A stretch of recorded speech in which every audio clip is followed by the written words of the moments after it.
할렐루야. 11월 마지막 주일 아침입니다. 귀한 예배 함께 하신 여러분 모두를 주님의 이름으로 환영합니다.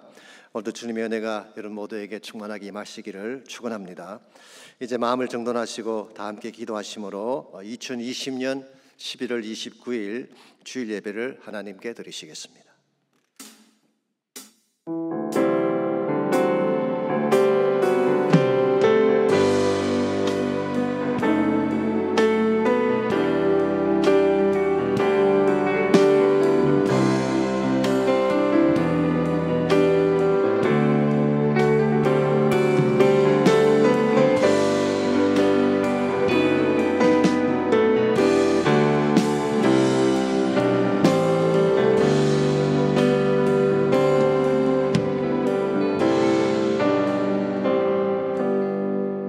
왕이신 나의 하나님이여, 내가 주를 높이고 영원히 주의 이름을 송축하리이다. 내가 날마다 주를 송축하며 영원히 주의 이름을 송축하리이다.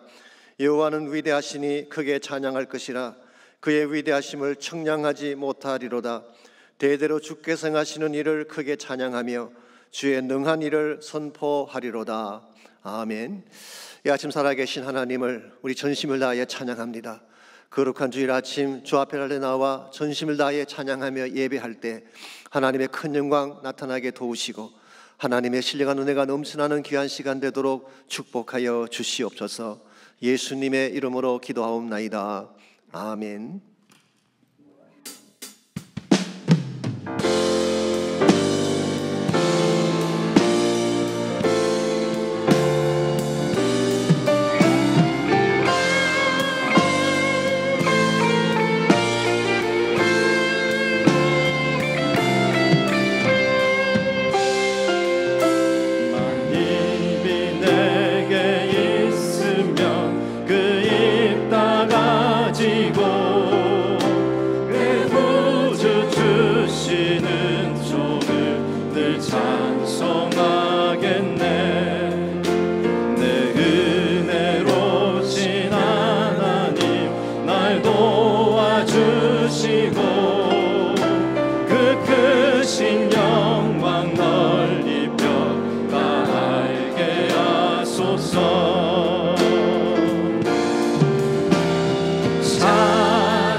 함께 노래해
주님께 감출 것 없네.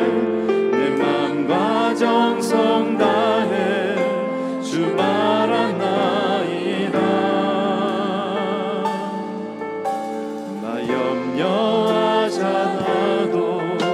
내쓸 것 아시니 나 오직 주의 얼굴 구하게 하소서.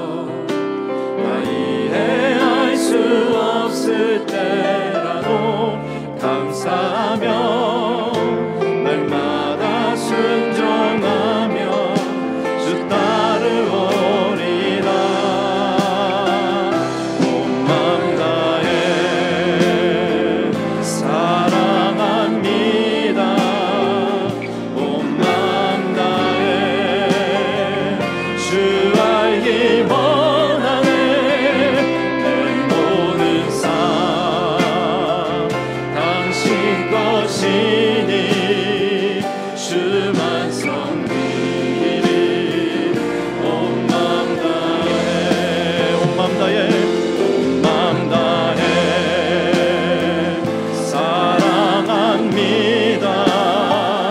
온 맘 다해 주 알기 원하네. 내 모든 삶 당신 것이니 주만 섬기리. 온 맘 다해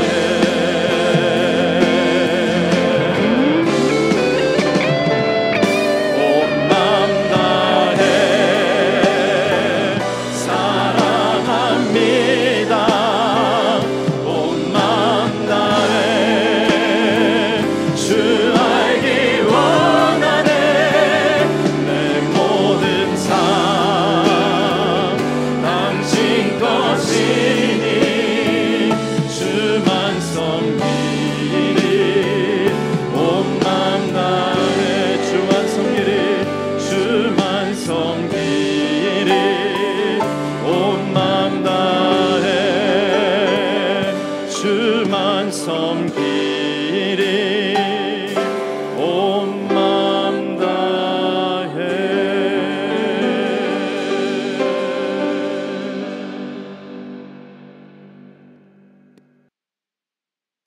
할렐루야. 살계신 하나님 아버지께 찬양과 영광을 올려드립니다.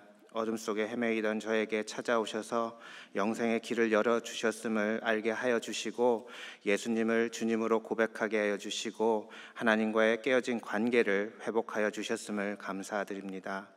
추수감사 주일을 맞아 하나님께 감사드릴 많은 제목들이 우리 삶에 있음을 다시 깨닫게 하여 주시어서 눈에 보이는 상황이 아닌 이미 승리하신 오실 주님을 바라보며 일어날 새 힘을 얻게 하여 주시니 감사드립니다. 세상은 코로나 바이러스로 어렵고 힘든 상황이 계속되고 있습니다. 경제적으로 힘들고 그간에서 세워왔던 사업체가 흔들리고 안전할 줄만 알았던 직장이 내일을 모르는 상황 가운데 있습니다. 그러나 감사할 것은 이 상황을 아시고 계시는 하나님께서 우리의 기도를 들으시는 분이시라는 것에 감사를 드립니다. 나의 현재 아픈 상황들이 변화되지 않더라도 천지를 만드신 만물의 통치자이신 하나님께서 나의 작은 아픔의 신음소리를 허리 꺾어 들어주시는 분임에 감사를 드립니다. 진행되고 있는 제자훈련을 위해서 기도드립니다. 제자훈련을 통하여서 예수님의 걸어가신 길을 같이 걸어가게 하여 주시니 감사드립니다. 주시는 말씀마다 믿고 순종할 때 하늘문이 열리는 경험이 있게 하여 주셔서 이 어려운 시간을 돌이켜보았을 때 이곳에 주님이 함께 하셨던 것을 깨닫는 제사의 단이 되는 시간이 되게 하여 주시옵소서. 우리의 경건의 시간을 주님께 드립니다. 제자 훈련을 통하여서 하나님과의 깊은 교제의 시간이 회복되게 하여 주시고 하나님의 말씀에 나의 삶을 드리기 위해 사는 참된 제자들로 변화되게 하여 주셔서 마지막 남은 제자 훈련 끝까지 신실하게 완주하여 하나님께 영광 드리며 나의 삶을 예수로 가득 채우는 저희들 되게 하여 주시옵소서. 주님을 알지 못하는 영혼들을 위해서 기도합니다.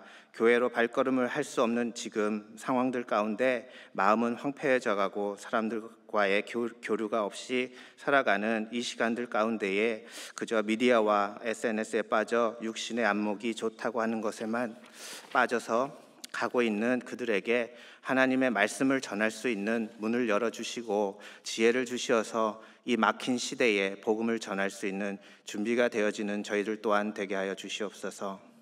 우리의 다음 세대를 위해서 기도드립니다. 각 부서에서 보이지 않는 아이들을 향하여 복음을 전하기 위해 미디어를 준비하시는 우리 전도사님들 강건하게 하여 주시고, 듣는 우리의 아이들이 시공을 초월하여 하나 되게 하시는 성령님의 능력으로 한 마음 한 뜻으로 주님의 말씀을 배우고 마음에 새기며 다니엘의 새 친구들처럼 서로가 서로에게 믿음의 동역자로 세워가며 주님 오실 날까지 믿음 잃지 않고 세상 속에서 빛과 소금 되어 주님의 오실 길을 예비하는 세대가 되게 하여 주시옵소서.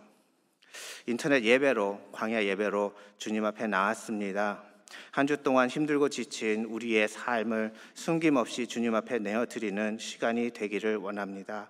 아픈 마음 어루만져 주시고 실망한 마음에는 소망을 주시고 홀로 외로운 이들에게 하나님께서 함께하여 주시고 계심을 마음껏 느끼고 깨닫는 예배가 되게 하여 주시어서 나의 슬픔을 기쁨으로 또 제 대신 화관을 머리에 씌워주시는 여호와 하나님의 임재 안에 주님을 아는 기쁨이 회복되는 예배가 되게 하여 주시옵소서.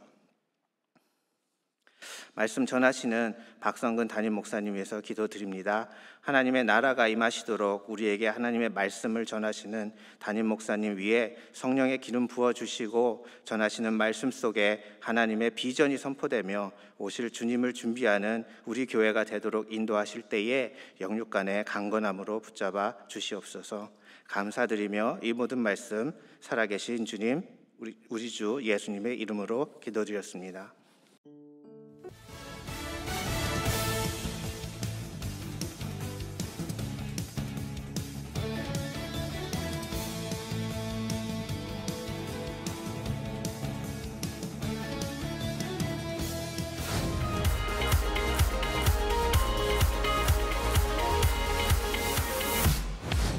오는 12월 14일부터 12월 19일까지 새벽 5시 15분에 라팀은 선교 새벽기도회가 진행됩니다.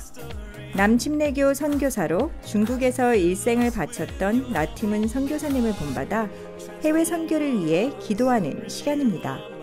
현지에서 사역하는 IMB 해외 선교사들과 저희 교회에서 후원하는 해외 선교사들을 위해 기도하는 시간에 많은 성도님들의 많은 참여를 부탁드립니다.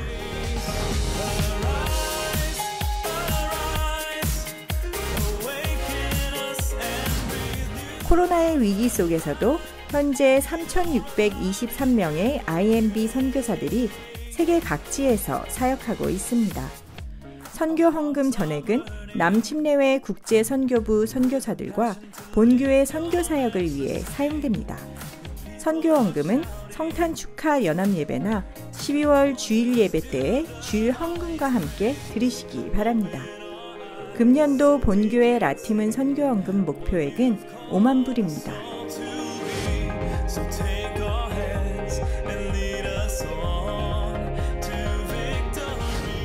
이번 토요일 오후 5시에 마지막 온라인 제자훈련 전체 모임이 있습니다. 지금까지 풍성한 은혜로 인도하신 하나님께 감사하고 받은 은혜를 나누는 시간을 갖습니다. 뜻깊은 귀한 시간에 제자훈련 참가자들은 한 분도 빠짐없이 참여해 주시기 바랍니다. 주님 안에서 행복한 한 주 보내시길 바랍니다. 오늘 귀한 예배 함께 하신 여러분 모두를 다시 한번 주의 이름으로 환영합니다.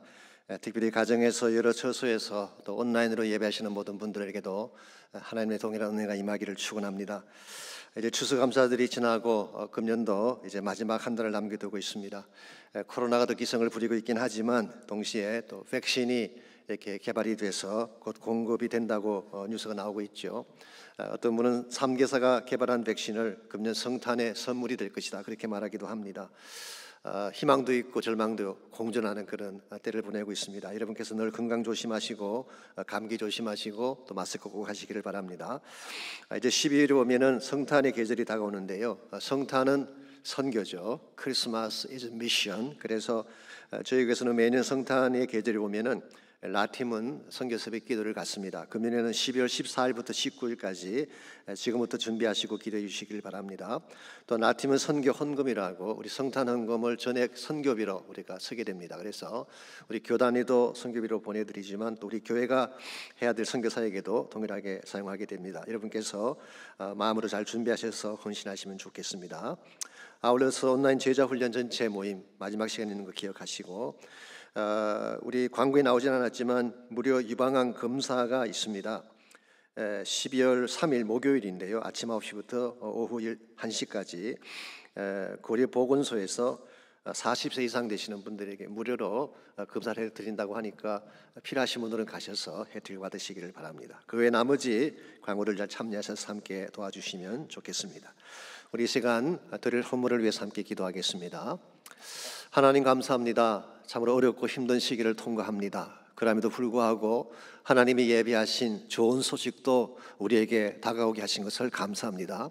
절망하지 않게 하시고 주를 바라보는 가운데 더 큰 소망과 희망 속에서 하나님의 소중한 뜻을 잘 감당해 나가는 우리 모두 되게 하여 주옵소서.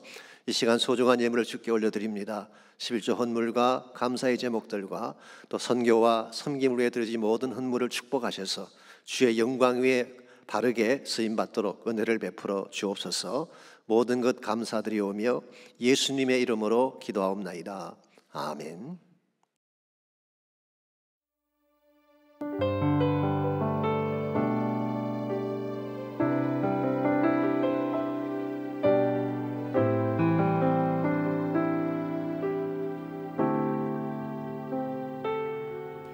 지금 서 있는 이곳에서 높임을 받으소서. 내가 밟는 땅 주님의 땅이니 하늘이 주의 이름 높이 올리며 넓은 바다가 주를 노래해 모든 만물 주를 경배해. 모든 입술 주를 찬양해. 천지를 만드신 만물의 통치자 높임을 받으소서. 내 평생에 주의 이름 높이며 어느 곳에서든지 주님을 예배하리라. 내가 밟는 모든 땅 아버지의 영광이 선포되어야 하리. 찬양하며 주님을 예배할 때 하늘 가득한 주의 영광 보리라. 나를 통하여 나의 입술을 인하여 주의 이름 높임을 받으소서.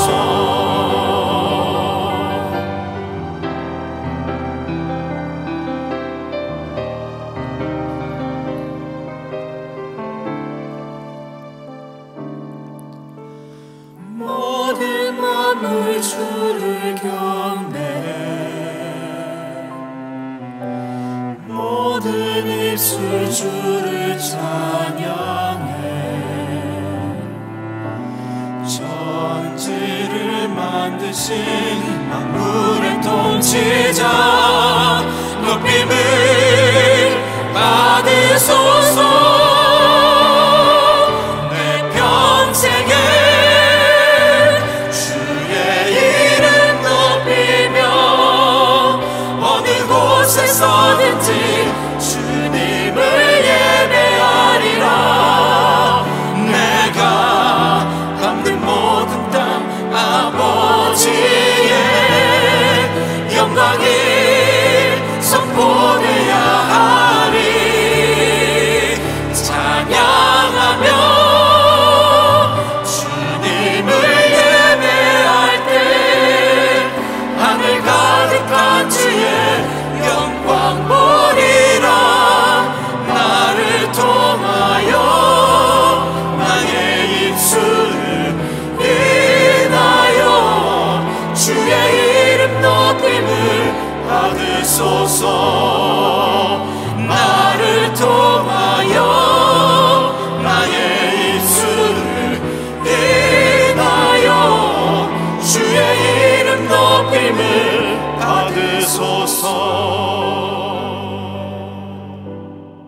주옵소서.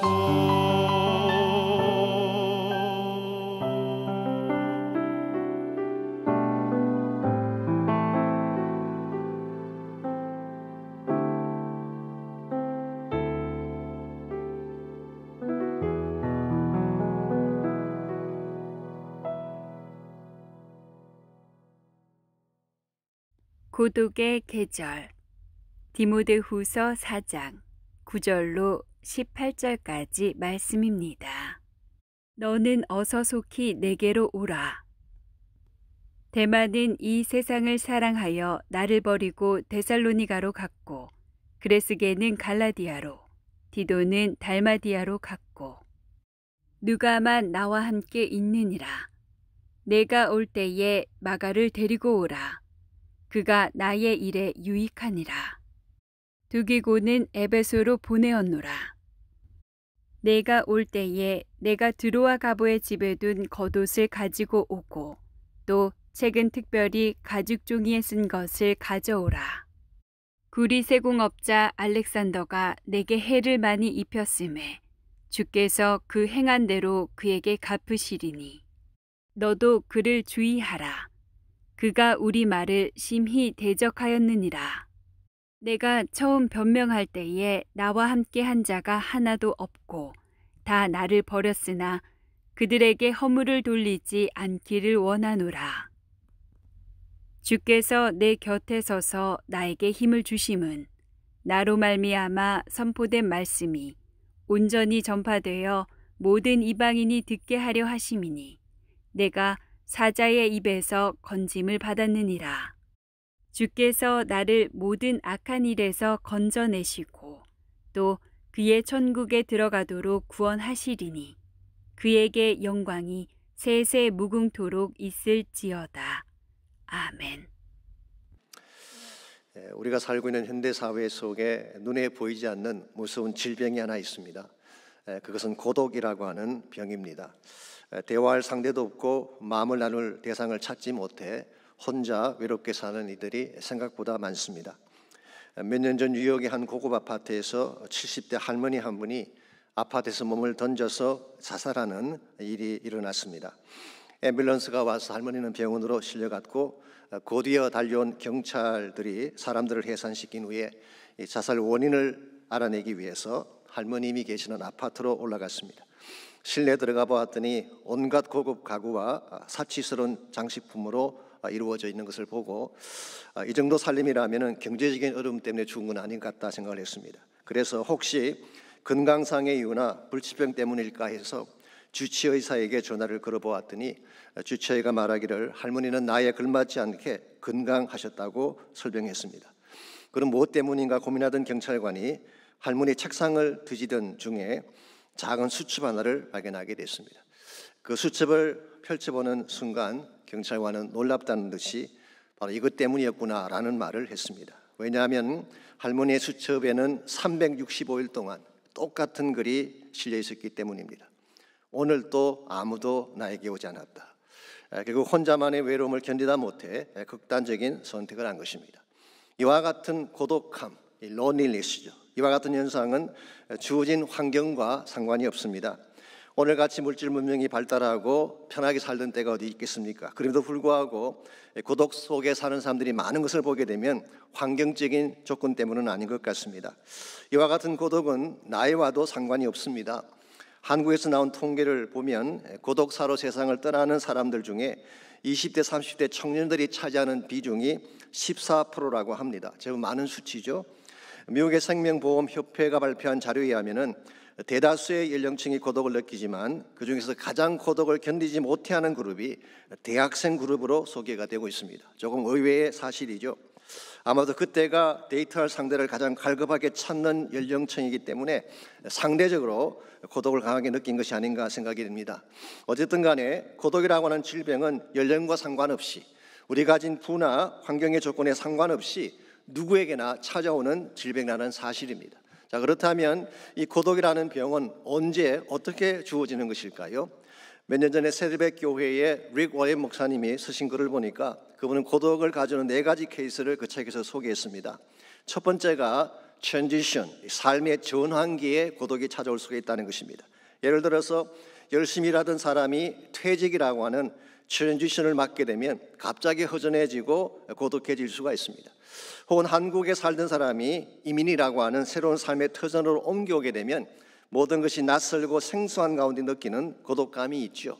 아마 우리들 가운데도 처음 몇 년간 미국에 온 이후에 홀로 울며 지냈던 밤을 가진 분들이 많이 계실 것입니다.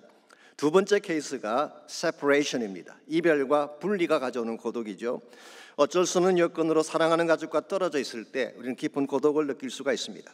혹은 질병 때문에 혼자 격리된 가운데 살아가야 할 때에, 특히 요즘같이 코로나 바이러스가 창궐하는 때에는 이 쿼런틴 당하는 혼자 격리된 침상을 가진 분들이 계시죠. 그때 느낄 수 있는 외로움이 가능합니다.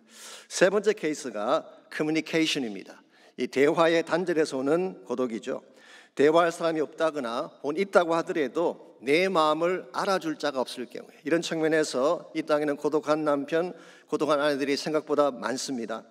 네 번째가 rejection입니다. 거절과 버림으로 말미암아 주어지는 고독. 아마 이 케이스가 가장 아프고 힘든 케이스인지 모르겠습니다. 특별히 사랑하는 자로부터 버림받았을 때 그에게 주어지는 아픔은 참으로 견딜 수가 없을 것입니다. 언젠가 저희 교회에 하덕규 지금 목사님이 되셨죠. 그분이 가시나무라고 하는 노래를 만드신 귀한 분이 계시죠. 저희 교회에서 간증하신 적이 있는데요. 그분이 간증하는 중에 10살 때 이혼한 부모님에 대한 이야기를 말씀하셨습니다. 그때 아무도 돌보지 않는 채 벌어진 아픔이 얼마나 기뻤던지 그가 매일 불렀던 찬송이 하나 있대요. 그 찬송가 88장입니다. 온 세상 다 버려도 주 예수 안 버려 끝까지 나를 돌아보시니, 이 찬양을 부르고 불렀다는 고백을 들은 적이 있습니다. 이 단절과 거절이 가져오는 고독의 아픔을 말한 것이죠. 오늘 여러분의 삶 속에 이와 같은 고독의 케이스가 있을 것입니다. 왜냐하면 누구에게나 한 번 이상 고독의 계절은 찾아오기 때문입니다. 마치 천지자연 속에 4계절이 있는 것처럼 우리 인생의 여정에도 다양한 계절들이 존재합니다. 봄날처럼 밝고 따뜻한 시간이 있는가 하면 겨울처럼 혹독하고 차가운 삶의 여정도 있습니다. 여름같이 싱그러운 계절이 있는가 하면 가을같이 쓸쓸한 고독의 계절도 찾아오는 것입니다. 특별히 우리가 살고 있는 이민의 삶은 그 자체가 낯설고 격리된 삶의 현장 아닙니까? 그러다 보니까 느끼는 고독과 아픔이 더 클 가능성이 많습니다. 솔직히 우리 주변에 사람이 없는 것은 아닙니다. 그러나 정말 내 마음 깊은 곳에 있는 것들을 나누고 참된 위로와 교제를 나눌 수 있는 대상은 많지 않습니다. 그래서 사람들을 만나 깔깔대고 웃으면서도 실상은 외로워하는 것입니다. 이와 같이 우리 삶 속에 언제나 찾아올 수 있는 것이 고독이고 누구에게나 찾아올 수 있는 것이 고독의 계절이라고 한다면 우리는 이 고독의 계절을 잘 준비할 필요가 있습니다. 그래야지 우리 인생이 좌초되지 아니하고 더 건강한 길로 나아갈 수 있기 때문이죠. 그런데 고독한 현실 앞에서 자신을 피곤하거나 원망하며 시간을 보내는 분들이 많은데 이것은 바람직한 케이스가 아닙니다. 혹은 자포자기한 가운데 아무 의미 없이 시간을 보내는 분도 있는데 이것도 역시 바람직하지 않습니다. 오히려 자신에게 주어진 고독의 의미와 가치를 발견하고 이것을 통해 하나님이 정말 이루기를 원하시는 하나님의 뜻을 향해 나아가야지 우리 삶이 더 건강하고 아름다워지게 되는 것입니다.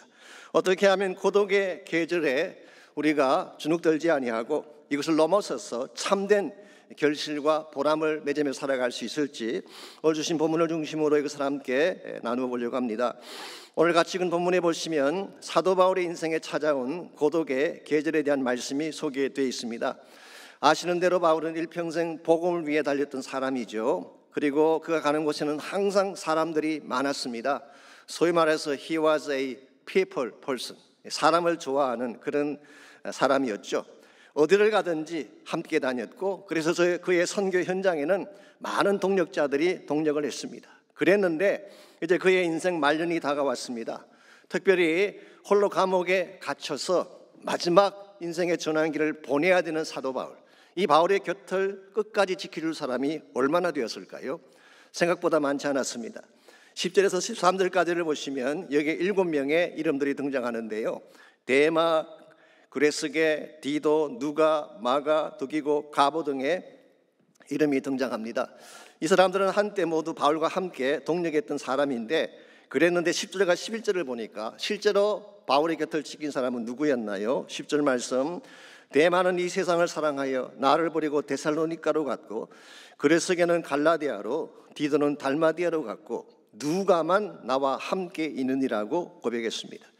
한때는 다 함께 동역했던 사람들이고 가까이 지내던 사람들인데 이런저런 이유로 다 떠나가고 누가만 홀로 남게 된 것입니다. 얼마나 쓸쓸하고 외로운 상황입니까? 화려했던 인생의 봄날은 다가고 홀로 모든 것을 견뎌야 되는 고독의 계절이 바울에게 찾아온 것입니다.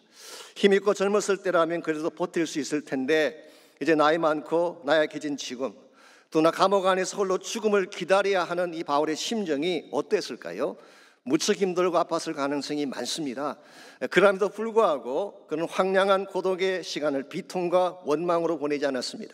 오히려 그 고독 속에서 더 깊은 하나님의 임재를 경험하고 하나님 앞에서 그가 정말 남겨야 될 바른 열매를 준비하면서 마지막 고독의 시간을 보낸 것을 볼 수가 있습니다. 바울이 감옥에 갇혀 혼자 있었기 때문에 남길 수 있었던 아주 티피컬한 열매가 무엇인지 아십니까? 지금 우리가 읽고 있는 디모데 전후서라는 성경입니다. 바울은 이 감옥에서 3권의 목회 서신을 썼죠.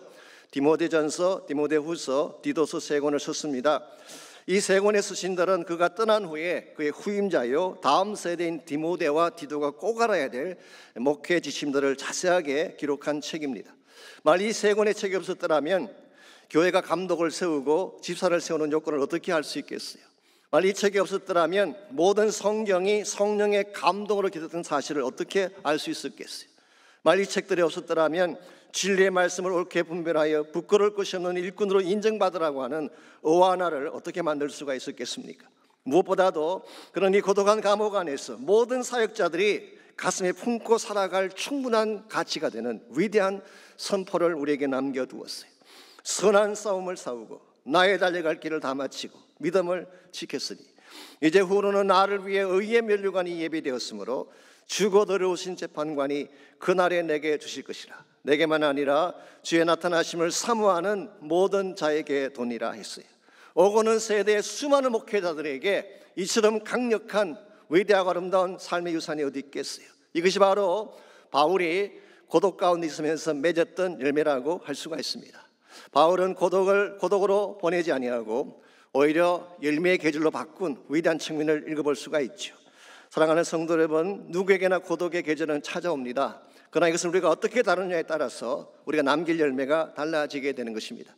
여러분의 삶에도 찾아오는 고독의 계절, maybe 지금도 경험하고 있는 이 고독의 상황, 이 상황 속에서 우리가 무엇을 어떻게 하면 우리의 고독을 보람과 계절, 열매의 계절로 바꿀 수가 있을지 오늘 본문을 중심으로 한 3가지를 정리해 보려고 합니다. 우리가 정말 고독의 계절을 열매의 계절로 바꾸기를 정말 원한다면 첫 번째로 해야 될 것이 고독의 의미를 생각하는 것입니다. 고독에도 의미가 있다, 이 사실을 깨닫고 그 의미를 찾는 것입니다. 전도서에 의하면은 인생의 모든 시즌에는 다 의미가 있다고 했습니다. Every season of life has its own significance. 모든 시즌, 모든 계절에는 다 의미가 있다. 이유가 뭐냐고 하면 하나님이 모든 것을 지으시되 때를 따라 아름답게 하셨기 때문이라고 설명하고 있습니다. 그러므로 봄은 봄대로 아름다운 것입니다. 여름은 여름대로 아름답고 가을은 가을대로 아름답고 겨울은 겨울대로 고유한 아름다움이 있는 것처럼 우리의 인생의 계절도 모든 계절마다 독특한 의미와 아름다움이 있는 것입니다. 이런 면에서 고독의 계절도 마찬가지입니다. 고독만이 줄 수 있는 고유한 가치가 있고 의미가 있는 것인데 이것을 찾아서 바른 방향으로 삶을 전개해 나아가야지 여러분이 고독의 과정을 통과한 후에 남길 열매가 있는 것입니다. 그래서 오늘 16절 말씀 보시게 되면 바울은 이 고독의 현장에서 어떠한 고백을 적고 있습니까? 16절, 내가 처음 변명할 때에 나와 함께한 자가 하나도 없고 다 나를 버렸으나. 우리가 여기까지만 읽게 되면 자기 마음의 비통함이나 습습함을 토로한 것처럼 볼 수가 있습니다. 왜냐하면 바울이 가장 힘들어할 때에 자신의 곁을 아무도 지켜주지 않았기 때문에. 여기서 처음 변명할 때라는 이 말은 사실은 바울이 로마 법정에서 받은 첫 재판을 말합니다. 영어 성경을 보게 되면 at my first defense 그렇게 번역하기도 했고 혹은 at my first trial 나의 첫 번째 재판에서 그렇게 번역한 영어 성경들이 많습니다. 바울로서는 가장 도움이 필요한 때였죠. 그랬는데 오늘 성경은 말하기를 다 나를 버렸다. 우리는 여기서 충분히 바울이 섭섭함을 느낄 수 있는 상황이라는 것을 알 수가 있습니다. 이것을 보면요, 사도 바울은 앞에서 릭 워렌이 열겠던 4가지 고독의 케이스를 다 경험한 사람이라고 말할 수가 있습니다. 노년이라고 하는 인생의 전환기를 경험했죠. 감옥이라는 격리의 장소를 경험했죠. 끊어진 대화의 창구를 경험했죠. 그리고 오늘 본문에 기록된 것처럼 버림받은 아픔을 경험한 이 4가지를 다 경험한 것입니다. 이와 같이 홀로 버려진 바울, 고독함 속에 찬 이 바울이 뭐라고 오늘 본문에서 고백하고 있나요? 우리 16절 마지막 부분을 보게 되면 그러나 그들에게 허물을 돌리지 않기를 원하노라 그랬어요. 나에게 주어진 이 모든 고독의 원인을 인간관계를 탓하지 않고 사람을 탓하지 않고 하나님을 바라보겠다, 그런 뜻이에요. 바울의 마음속에는 지금 주어진 현실이 중요한 게 아니라 내 곁에 있느냐 없느냐라고 하는 그 사실이 중요한 것이 아니라 이 고독 속에서 진짜 발견해야 될 하나님의 뜻, 하나님의 비전이 더 중요함을 인식한 것입니다. 그래서 18절 말씀 보시기 바랍니다. 바울이 남겼던 위대한 찬양의 고백이 나옵니다. 주께서 나를 모든 악한 데서 건져내시고 또 그의 천국에 들어가도록 구원하시리니 그에게 영광이 세세 무궁토록 있을지어다. 아멘. 이것은 물론 바울의 개인적인 소망을 표현한 것이기도 합니다. 그러나 동시에 이것은 온 인류를 위해 준비하신 하나님의 소망을 설명한 것입니다. 다른 말로 표현하면 복음을 통해 이룩할 하나님 나라의 완성을 선포한 것입니다. 사도 바울의 마음속에는 이 하나님 나라에 대한 비전이 있었어요. 지금 당장 내 앞에 벌어지는 사건이 중요한 게 아니라 언젠가 성취되게 될 하나님 나라의 완성의 날, 비전의 날이 있다는 사실을 알았기 때문에 그런 더 큰 문맥 속에서 하나님의 뜻을 찾고 의미를 찾았어요. 그 결과는 주눅들지 아니하고 포기하지 아니하고 끝까지 믿음의 견지를 이루어갈 수가 있었던 것입니다. 흔히 많은 분들이 고독은 나쁜 것이라고 생각을 하죠. 고독은 나쁜 것이기 때문에 피해야 된다고 생각을 하지만 사실 꼭 그런 것은 아닙니다. 왜냐하면 고독이 주는 유익함도 있기 때문에. 고독은 우리 자신을 돌아보게 하는 유익함이 있죠. 또 고독은 인생의 진정한 가치를 깨닫게 하는 유익함도 있습니다. 심지어 고독을 통해 참된 사랑의 가치를 배우기도 합니다. 그래서 이정하 시인이라는 분은 이런 말을 했어요. 고독하다는 것은 사랑할 준비가 되었다는 뜻이다, 이런 말을 했어요. 같이 있을 때는 알지 못했는데 혼자 버려지게 됐을 때 비로소 만남의 소중함을 깨닫고 사랑의 가치를 알게 됐다는 그런 고백이죠. 이런 의미에서 우리 하나님 안에서 고독을 느끼는 것도 축복이라고 할 수가 있습니다. 경건한 차원의 고독, 이것은 우리 영성에 도움이 되는 것입니다. 그래서 가끔은 분주한 현실을 떠나서 하나님과 단둘이 독대하는 시간을 보내시기를 바랍니다. 그때 영혼이 더 맑아지게 되고 보이지 않던 삶의 비전을 보게 되고 새로운 힘을 얻게 될 가능성이 많습니다. 이 프랑스의 공학자 중에 페르디낭 드 레셉스라고 하는 사람이 있었습니다. 이분이 한 번은 지중해를 여행하다가 함께 여행 중이던 동료 중에 한 사람이 갑자기 전염병을 앓게 되면서 그가 탄 배 전체가 격리 조치를 당하게 됐습니다. 레셉스는 그 격리 상태로 살면서 굉장한 좌절감과 고통을 느낄 수밖에 없었죠. 그런데 놀라운 사실은 그 격리된 기간 동안 할 일이 없으니까 그는 배 안에서 이 찰스 레펠이라는 분이 쓴 회고록을 읽게 됐습니다. 그 책은 홍해와 지중해를 잇는 운하 건설의 가능성에 대한 책입니다.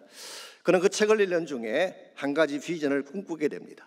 그것은 아프리카와 아시아 두 대륙을 연결하는 운하를 건설하는 것에 대한 꿈이었어요. 지중해 도시인 폴트 세이드 항구와 홍해의 스웨즈 항구를 연결하면 운하가 만들어지는데 이것만 만들어지면 유럽에서 곧장 아시아로 가는 길이 열리게 되는 것입니다. 이건 굉장한 경이로운 일이죠. 사실 이것은 고대 이집트 때부터 많은 사람들이 꿈꿨던 것이지만 지금까지 이룩하지 못하다가 1869년도에 레셉스에 의해서 비로소 이 운하가 완공이 됐습니다. 만일 그에게 격리된 배 안에서 보낸 고통의 시간이 없었더라면 이와 같은 꿈을 언제 꿀 수가 있었겠어요. 이런 면에서 고독의 계절은 그저 탄식하며 보내는 낭비의 시간이 아닙니다. 어떤 분들은 쾌락이나 술이나 마약으로 고독의 시간을 채우려고 하지만 이것은 바른 방법이 아닙니다. 오히려 하나님 안에서 참된 인생의 의미를 발견하고 진정한 성숙을 이룩함으로써 하나님의 뜻을 향해 나아가야지 고독이 우리에게 유익한 열매가 되는 것입니다. 두 번째로 고독의 계절을 보람의 계절로 바꾸려면 주님의 임재를 경험해야 하는 것입니다. 우리가 홀로 쓰게 되었을 때 가장 절실한 것은 하나님의 임재입니다. 이것이 없다면 엄격한 의미에서 우리는 고독의 계절을 절대 이겨낼 수가 없습니다. 그래서 17절을 보시면은 사도 바울로 하여금 이 엄청난 고독의 계절을 통과할 수 있게 했던 근본 비결이 17절에 소개가 되어 있습니다. 17절, 주께서 내 곁에 서서 나에게 힘을 주심은 그랬어요. 내 곁에 서신 주님, 이것이 모든 문제의 해답이 된 것이죠. 모든 사람이 다 떠나가도, 모든 상황이 다 메말라가도 내 곁에 서 계시니 하나님이 함께 하시기만 한다면 더 이상 고독은 고독이 아니라는 것입니다. 왜냐하면 그 하나님 안에 모든 위로와 기쁨과 채우심이 존재하기 때문에, 이런 측면에서 여러분이 혼자라고 느낄 때, 그때야말로 하나님을 가장 깊이 만나야 할 때입니다. 그때가 사실은 하나님이 가장 여러분 가까이 와 계실 때이기 때문에 그 순간에 하나님을 만나야지 진정한 차원의 회복이 일어나는 것입니다. 솔직히 말씀드려서 평소에는 잘 모릅니다. 하나님이 계신다고 하지만 어디 계신지 무엇을 하는지 관심도 솟지 않는데, 모든 걸 다 읽고 홀로 쓰게 되었을 때 우리는 비로소 내 곁에 와 계신 하나님을 느끼게 되고 경험하게 되는 것입니다. 저는 그 좋은 예가 구약 성경에 나오는 야곱의 케이스라고 생각합니다. 야곱이 하나님을 가장 깊이 만난 시간이 언제였는지 아십니까? 홀로 있을 때였어요. 창세기 28장에 보시면은 그가 브엘세바 자기 아버지 집을 떠나서 멀리 하란으로 도망칠 때 아무도 그와 동행하는 자가 없었습니다. 홀로 한밤중에 누구 하나 대화할 상대가 없는 가운데에 고독한 광야 한가운데서 하나님을 만나지 않습니까? 그때 야곱이 잠에서 깨어나서 뭐라고 했나요? 여호와께서 과연 여기 계시거늘 내가 알지 못하였도다. 그런 광야 한가운데서 아무도 없는 곳에서 고독한 현실에서 비로소 하나님을 만난 것입니다. 뿐만 아니라 창세기 32장에 보게 되면 그가 20년 타향살이를 마치고 돌아올 때도 약복강 나루터에서 또 한 번 혼자만의 시간을 갖죠. 자기의 모든 가족, 자녀, 종들, 심지어 20년간 모았던 모든 재산을 다 강 건너 보낸 후에 그는 홀로 남아서 밤새 천사로 오신 주님을 만나지 않습니까? 그 결과 그는 비로소 누추한 야곱의 삶을 청산하고 이스라엘이라는 새 이름으로 분이엘의 아침을 맞이하게 된 것입니다. 오늘 여러분 가지의 삶도 마찬가지입니다. 우리에게 혹시 홀로 던져진 시간이 있다면, 그것이 질병 때문이건 아니면 사람과의 이별 때문이건 홀로 버려진 시간이 혹시 우리에게 있다면 그 시간이야말로 하나님을 만나야 될 시간인 것을 기억하시기 바랍니다. 하나님께 정직하게 절실하게 나아가서 하나님의 인재를 경험할 수 있으면 우리는 회복이 가능하고 새 사람 되어 일어날 수가 있는 것입니다. 사실 우리가 고독을 느끼는 근본 이유는 하나님을 떠나갔기 때문입니다. 우리가 다른 걸 다 가져도 하나님을 떠난 상태에서는 진정한 차원의 고독에 대한 해결책이 있을 수가 없습니다. 그래서 우리가 잘 아는 파스칼이 했던 유명한 말이 있잖아요. 모든 인간의 가슴 속에는 하나님 크기의 구멍이 있다. There is a God-shaped vacuum in the heart of each man. 모든 사람들의 마음속에는 하나님 크기의 구멍이 있는데 이 구멍은 하나님이 아니면 채울 수 없다, 그런 말을 했잖아요. 이것이 아무리 좋은 환경에 살고 모든 축복을 다 소유하고 수많은 사람과 같이 있어도 인간이 고독할 수밖에 없는 근본 이유라고 할 수가 있습니다. 우리 마음 중심에 하나님이 계시지 않는다면 우리 마음의 빈 공간은 무엇으로 채워질 수가 없고 결국 고독한 가운데에 허무하게 인생을 마칠 수밖에 없는 것입니다. 혹시 여러분 아실지 모르지만 오래전에 한국에 전혜린이라고 하는 수필가가 계셨습니다. 우리에게는 그리고 아무 말도 하지 않았다, 그 수필로 유명해진 분이기도 하죠. 제가 그분에 대한 자료를 좀 살펴봤더니요, 참 좋은 집안 출신이고 천재더라고요. 그 오래전에 경기 여중고를 나오시고 서울 법대에 들어갔습니다. 입학시험 볼 때에 수학을 빵점 맞았대요. 수학을 빵점 맞았음에도 불구하고 다른 과목 점수가 얼마나 높았는지 전체 2등으로 입학을 했다고 합니다. 얼마나 두뇌가 뛰어난지를 짐작할 수가 있죠. 그랬는데 자기 적성에 맞지 않는다고 법대를 그만두고 물리대 동문과로 옮겼어요. 그리고 나중에 독일 뮌헨 대학에 가서 동문학을 전공하고 돌아와서 대학 교수로 가르치는 그런 분이죠. 아실지 모르지만 유명한 헌법학자인 김철수 교수와 결혼하기도 했고, 물론 3년 만에 연으로 끝나고 말았지만 말이죠. 여름철에도 검정색 옷에 검은색 머플러를 메고 다니면서 그 당시 서울물리대 앞 동승동에 항림다방이라는 유명한 다방이 있습니다. 그 다방에 앉아서 글을 쓰던 천재적인 문학가였습니다. 그랬는데 31살의 젊은 나이로 자살함으로 생애를 마치고 말았습니다. 그분이 남긴 글 중에 이런 글이 있습니다. 가끔 몹시도 피곤할 때면 기대서 울고 위로받을 한 사람이 갖고 싶어진다. 나는 생후 한 번도 위한 자를 갖지 못했다. 고독이 가슴 속에서 병균처럼 번식했다. 꽃 향기만 무섭게 공기에 얽혀있는 밤, 온갖 겪지 못한 생과 격동과 정열의 회환이 나를 엄습한다. 이런 고백을 남겼어요. 모든 것을 다 가진 것처럼 보이는 인생인데 왜 그토록 고독했을까요? 마치 가슴 속에 병균처럼 번져가는 고독이 있다고 말할 정도로 왜 그렇게 아파했을까요? 수많은 사람의 칭송을 받으며 살던 사람인데 왜 그토록 허무하게 생을 마치고 말았을까요? 진짜를 만나지 못했기 때문에 그런 것입니다. 하나님을 만날 때까지 우리 인생에 진정한 해답은 없습니다. 아무리 많이 가져도 여전히 외롭고 여전히 고독하고 여전히 허무할 수밖에 없는 것이 하나님 만나지 못한 인생의 현주소입니다. 이런 측면에서 여러분과 제가 정말 고독의 문제를 해결하기를 원한다면 하나님 만나야 돼요. 모든 사람이 다 떠나가도 내 곁에 서서 나를 붙들어 주실 그분을 만나야 돼요. 모든 것을 다 잃어도 내 가슴에 참된 기쁨과 행복을 안겨주실 그분을 만나야 돼요. 내가 피곤할 때면 기대서 울고 위로받을 수 있는 유일한 한 분이신 예수님, 그분을 만날 때에 고독을 이길 수가 있게 되고 고독 너머에 있는 참된 기쁨을 향해 나아갈 수가 있는 것입니다. 이와 같이 우리 모두에게 찾아오는 고독의 계절, 이것을 감당해내기를 정말 원한다면 첫 번째는 고독의 의미를 발견해야 돼요. 고독의 가치를 찾아야 되는 것입니다. 두 번째는 고독한 가운데 인지하시는 하나님을 만나야 됩니다.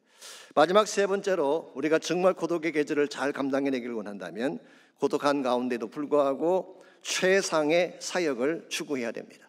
최상의 사명을 추구할 때에 우린 고독을 넘어서게 되는 것입니다. 고독이 왔다고 모든 것을 멈출 필요는 없습니다. 오히려 그 상황 속에서 내가 할 수 있는 최선을 찾아서 바른 사역을 하게 되면 고독을 넘어설 수가 있는 것입니다. 13절 말씀 보시기 바랍니다. 사도 바울은 지금 처한 상황에서 좀 특이하다고 할 수 있는 부탁 하나를 디모데에게 하고 있습니다. 13절 말씀, 내가 올 때에 내가 들어와 가보의 집에 둔 겉옷을 가지고 오고 또 최근 특별히 가죽 종이에 선 것을 가져오라 부탁했어요. 이 두 가지 아이템을 가져오라고 했는데요, 하나는 겉옷이고 또 하나는 가죽 종이에 선 책입니다. 이 책은 물론 성경책을 말하는 것입니다. 아니, 생각해 보십시오. 이제 곧 처형당할 노인분이 따뜻한 음식이나 몸을 누이시는 오리털 이불 같은 것을 가져오라고 부탁을 해야지 겉옷은 왜 가져오라고 하며 가죽에 선 성경책을 왜 가져오라고 하는 것일까요? 이 겉옷이라고 하는 것은 외출할 때 필요한 옷입니다. 그리고 가죽 성경은 왜 필요한 것일까요? 우리는 이 말씀을 통해서 한 가지 중요한 사실을 발견할 수가 있습니다. 바울은 지금 죽음 직전까지 갔고 노시한 가운데 있지만 죽을 때 죽더라도 내 생명이 살아있는 한 마지막까지 해야 될 사명이 있다는 사실을 인식하고 있어요. 17절을 보시면 좀 더 구체적인 내용을 발견할 수가 있습니다. 17절, 주께서 내 곁에 서서 나에게 힘을 주시면 나로 말미암아 선포된 말씀이 온전히 전파되어 모든 이방인이 듣게 하려 하심이니 내가 사자의 입에서 건짐을 받았느니라. 이게 선포된 말씀이라는 표현이 나오는데요, 헬라 원어를 보게 되면 캐리그마라고 하는 유명한 단어가 사용됐습니다. 이 캐리그마는 사도들의 설교를 말합니다. 아포스톨릭 프리칭, 사도행전에서 나오는, 즉 십자가와 부활의 메시지, 복음 메시지를 말하는 것입니다. 지금 바울의 마음속에 한 가지 갈망이 있다면 나로 말미암아, 내가 지금 비록 감옥에 갇혀 있고 노시한 가운데 있지만 나로 말미암아 하나님의 복음의 말씀이 전파되어져서 모든 이방인이 듣기를 원하는 것이라고 했어요. 오늘 여러분들 바울의 현실을 보게 되면 결박당한 가운데 있고 감옥 안에 던져진 노년의 시간을 보내고 있는데, 그러나 사형 선고를 받고 언제 형장으로 끌려갈지 못하는 처참한 가운데 있는데 바울의 심령 속에는 누구도 억제할 수 없는 강한 의지가 있었어요. 강한 하트가 있었어요. 복음의 사명을 이루고자 하는 것을 위해서 그는 끝까지 달려갔고, 자신에게 고독의 계절이 왔지만 그는 끝까지 사명을 완수하려고 했기 때문에 우리가 흔히 말하는 뒷방 노인으로 전락하지 않고 끝까지 열매를 남기며 달리는 것이 가능했던 것입니다. 사랑하는 성도 여러분, 우리 인생에는 고난의 계절이 닥쳐올 수 있습니다. 우리를 낙심시키고 다시는 일어서지 못하는 어려운 상황이 찾아올 때가 있죠. 그러나 우리는 거기에 굴복하면 안 됩니다. 고난이 올지라도, 고독의 계절이 찾아올지라도 우리는 사명 위에 일어서야 되고 복음 위에 일어서야 하는 것입니다. 왜냐하면 고독한 우리 가운데에 주님이 함께 계시기 때문에. 여러분, 사람들은 우리 곁을 떠나갈 수가 있습니다. 세상은 우리를 버릴 수가 있지요. 환경 따라 조건 따라 변하는 것이 세상의 인심이기 때문에 세상은 얼마든지 우리를 버릴 수가 있습니다. 그러나 하나님은 그렇지 않아요. 한번 사랑하시면 끝까지 사랑하시는 그 하나님께서 내 곁에 서서 나를 강건케 해주신다면 우리는 고난의 한가운데서도 다시 일어설 수가 있게 되고, 모든 사람이 떠나간 고통의 시간 속에서도 하나님의 사명을 이룰 수가 있는 것입니다. 얼마 전에 베테랑스 데이가 지나갔습니다마는 미국이 자랑하는 2차 대전의 참전 용사 중에 해롤드 러셀이라고 하는 사람이 있습니다. 이 사람은 진주만 폭격으로 미국이 2차 대전에 참전하게 되었을 때 자원에서 미 제13 공수단에 입대를 했습니다. 그러다가 1944년 6월 달에 전투를 준비하던 중에 예기치 않던 폭발 사고로 자신의 양손을 잃어버리게 되죠. 웬만한 사람 같으면 불구가 된 자신을 보며 평생을 고통과 운명 속에 살았을 법한데 해롤드 러셀은 그렇게 하지 않았어요. 왜냐하니까 하나님 안에서 믿음으로 자기 인생을 조명해 보았기 때문에 그렇습니다. 그래서 그는 그와 같은 고통에도 불구하고 양손에 의수를 만들어 끼우고 다른 사람들과 똑같이 밝게 열심을 다해 살아갔습니다. 이것을 옆에서 지켜보던 한 영화 감독 윌리엄 와일드라고 하는 유명한 감독이 있습니다. 이분이 그의 스토리를 영화로 만들 것을 제안을 했습니다. 그리고 해롤드 러셀 자신을 그 영화의 주인공으로 캐스팅을 한 것입니다. 이건 사실 파격적인 것이고 모험적인 것이죠. 한 번도 액팅을 해보지 아니한 사람을 영화의 주인공으로 세운다는 것은 굉장히 위험 부담이 큰 것입니다. 그랬는데 이 영화에서 해롤드는 양손이 잘라진 불구자의 연기를 최선을 다해 펼친 결과 그는 그해 아카데미상 2개를 수상하게 됩니다. 하나는 연기상이고 또 하나는 공로상이었어요. 공로상은 베테랑에게 상위 군인들에게 희망을 주었다고 해서 받은 상이었습니다. 그가 주연했던 영화의 제목이 무엇인지 아십니까?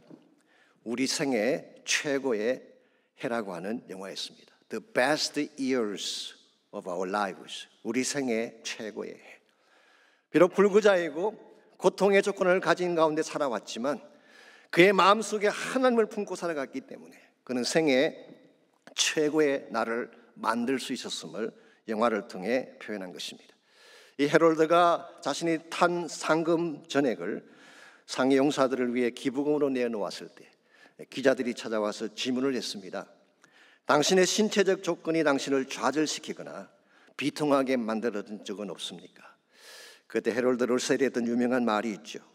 당신이 잃어버린 것을 계산하지 말고 당신에게 남아있는 것을 보게 되면 어떤 상황에도 하나님께 감사할 수가 있다. 잃어버린 것을 계산하는 것이 아니라 아직도 남아있는 것을 보게 되면 하나님께 감사할 수 있다. 우리가 하나님께 감사하게 되면 하나님은 내가 잃어버린 것의 10배의 열매를 내 삶 가운데 채울 수 있다라는 고백을 했어요. 여러분, 처음부터 행복한 인생, 불행한 인생 따로 있는 것이 아닙니다. 우리 인생 여정 속에 하나님을 만나느냐 만나지 않느냐에 달려있는 것입니다. 아무리 좋은 조건에 많은 것을 소유했다고 할지라도 하나님 만나지 못했으면 여전히 외롭고 힘든 인생길을 걸을 수밖에 없습니다. 그러나 하나님 만나서 그 임재 속에 살게 된다면, 그분의 사랑 가운데 거하게 된다면, 설사 내가 모든 것을 다 잃어버려도 내 삶을 모든 것이 다 날아가 버리고 모든 사람이 다 나를 떠나가도 우리는 스틸 노래하며 기쁨 속에 살 수가 있는 것입니다. 그러므로 오늘 아침 저는 여러분 모두가 이 하나님 만나시기를 주의 이름으로 축원합니다. 그 사랑 안에서, 그 능력 안에서 참 하나님의 뜻을 발견하고 노래하며 달려가는 여러분 되시기를 바랍니다. 상황은 항상 우리를 어게인스할 때가 많습니다. 사람들은 항상 우리에게 상처 아픔을 남길 때가 많이 있죠. 그럴지라도 그리스도 안에서, 하나님 안에서 참사랑을 발견하고 참된 인생의 의미와 목적을 발견하고 그분을 향해 달려가게 된다면 어떤 상황 속에서도 노래하는 것이 가능하고 기쁨 가운데 승리하며 사는 것이 가능한 것입니다. 그러므로 이 아침 우리가 함께 기도할 때에 정말 나의 고통 가운데 임재하신 하나님을 찬양하며 기도하십시오. 무슨 일을 당할지라도 주를 향한 노래를 멈추지 않겠다고 나의 사랑을 고백하며 주 앞에 나가는 시간이 있기를 바랍니다. 혹시 여러분 가운데 아직도 예수님 만나지 못한 분이 혹시 계신다면 아직 늦지 않았습니다. 그를 만나게 될 때까지 우리는 외로움을 벗어날 수가 없습니다. 고독의 계절을 벗어날 길이 없습니다. 그러나 그분 만나게 되면 어떤 상황 속에서도 체험받게 되고 위로받게 되고 행복자가 될 수가 있기 때문에 반드시 예수님 만나야 됩니다. 예수님의 그 십자가 피 묻은 손을 붙잡으시기를 바라고 마음의 문을 열고 그분을 초청하시기를 바랍니다. 그리고 남은 생에 그분과 함께 달려감으로써 참된 승리를 이루고 참된 열매를 맺는 이런 모두가 되실 수 있도록 기도하시기 바랍니다. 이 아침 다 함께 결단하며 우리 마음을 주께 올려드리며 함께 기도하겠습니다. 하나님 감사합니다. 우리 인생 가운데 주님이 나를 만나주시고 내가 어떠한 환경 속에 처할지라도 내 심령 가운데 주님만이 주실 수 있는 참된 위로와 평강과 하나님의 능력이 임재하게 된 사실을 감사합니다. 아버지 하나님, 하나님 없는 인생은 고독한 인생이고 주님 만날 때까지 우리 인생에 진정한 대답은 없다는 사실을 압니다. 주님, 우리의 마음의 문을 여셔서 주님 바라보게 하시고 주의 은혜 구하게 도와주시고 하나님 사랑 붙잡게 도와주셔서 무슨 일 당할지라도 주님 때문에 기뻐하며 찬양하며 노래하며 그분의 부르심의 영광을 위해 달려갈 수 있는 우리 모두가 되게 하여 주시옵소서. 이와 같은 때에 난 노래하네 사랑을 노래하네 주님께 이와 같은 때에 손 높이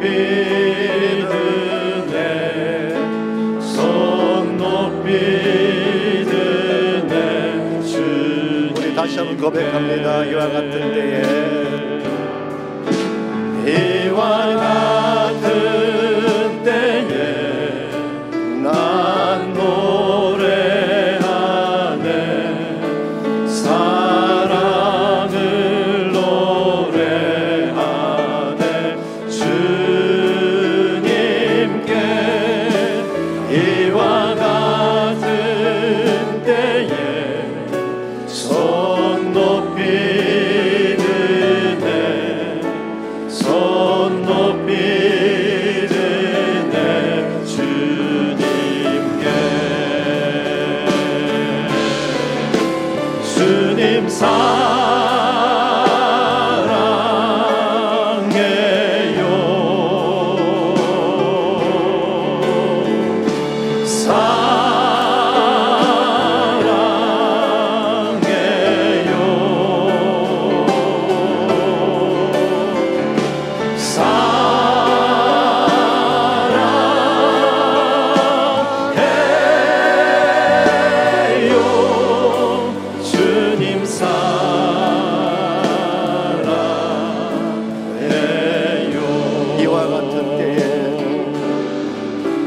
이와 같은 때에 난 기도하네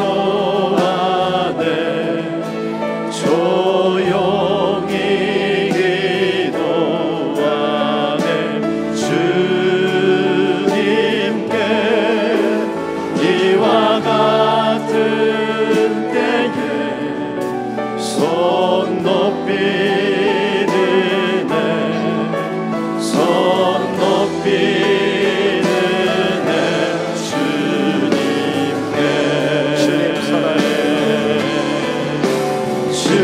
사랑해요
하나님, 이 고백을 우리에게 주신 것을 감사합니다. 우리의 삶이 우리를 속이고 현실이 우리를 어게인스트 할지라도 날 사랑하시는 주님 한 분 때문에 힘을 얻는 저희가 되게 하시고, 주님의 임재와 능력 가운데서 참된 인생의 비전을 발견하고 주의 영광 위에 달려갈 수 있는 우리 모두가 되게 하여 주옵소서. 혹시 아직도 예수님 만나지 못한 가운데에, 고독한 가운데, 외로움 가운데에, 지친 가운데에, 허무한 가운데 사는 인생이 혹시 있다면 오늘 아침 주님 그들을 만나주시고 그 심령을 타취해 주셔서 예수님 때문에 변화받고 참 생명 얻고 참 소망 가지고 주의 영광 위에 달려가는 아름다운 역사가 이 아침 일어나게 도와주시옵소서. 이제는 우리 구주 예수 그리스도의 은혜와 하나님 아버지의 무한하신 사랑과 성령님의 충만한 임재하심이 이 아침 주 앞에 나와 전심을 다해 예배한 사랑하는 주의 백성 한 분 한 분에게, 또 각 가정에서 예배하는, 온라인으로 예배드리는 모든 사랑하는 주의 가정들 위에, 그들의 삶의 터전과 자녀들과 자손들 위에 이제로부터 항상 함께해 주시기를 살아계신 우리 주님 예수님의 이름으로 간절히 축원하옵나이다. 아멘.